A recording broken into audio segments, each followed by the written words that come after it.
So here at Functional Movement Systems, we have prided ourselves over the last 25 years creating the gold standard of movement screens, tests, and assessments.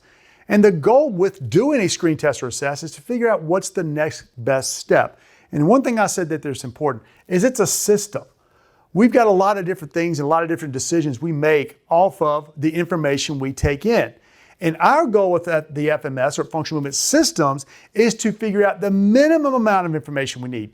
Listen, if you've got all the time in the world, taking a ton of data, but really the goal is to sift through all that and figure out, here's the minimum amount of information I need in order to make the best decision.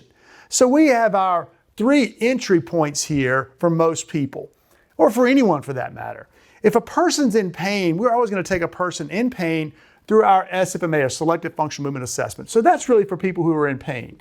If you're in pain, we need to figure out what's the underlying cause of that pain. What's a movement dysfunction that may be creating that pain? If you've got low back pain, it's a good chance you've got a problem somewhere else that's causing that back pain. It could be an ankle, it could be an upper back. It could be something going on in your neck, potentially. So our SFMA is designed to take you through that logical process to figure out what do we need to attack in order to decrease that painful area. Well, the one that we came up that's become the most popular over the years is our functional movement screen. So if a person is engaging in higher levels of activity, they want to start working out.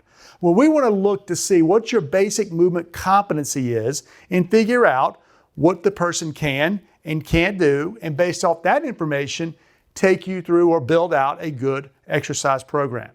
But what we've learned over the years, and as we continue to evolve, we also have what we call the functional wellness screen, which goes above and looks beyond just movement, because we need to know, we already know how important it is to look at movement. But what are the other things that impact movement that's outside of the assessment in the screen?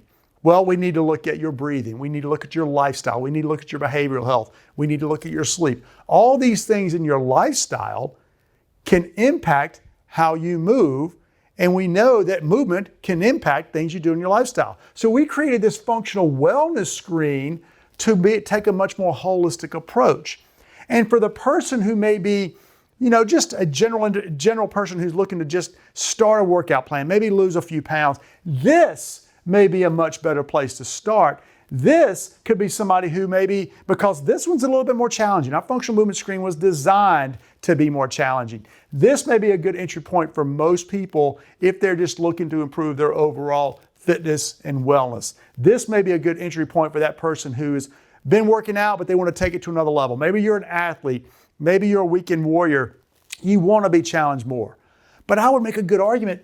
Start here. Start with your functional wellness. Let's take a much more holistic approach and then put you through based off these results. Because if you score poorly in your functional wellness screen and we identify certain things that may be wrong, or we identify you have pain, well, that's going to change our decision process. And from here, we may want to do a more in-depth movement assessment. We may want to refer you to a professional that can help out. Maybe you've got a lot going on in your life. You've got a lot of anxiety, a lot of behavioral health going on, a lot of behavioral health problems going on. Well, maybe we need to refer you somewhere like that. So by going into this entry point, taking that much more holistic approach, we're collecting, again, the minimum amount of information to make the best decision, but our decisions are based off of what we're finding here. We can then take you to a functional movement screen. We can then take you to an SFMA. Remember, this is a system. All of these are designed to work together based off the person standing in front of us, so we can give that person the best opportunity for long-term success.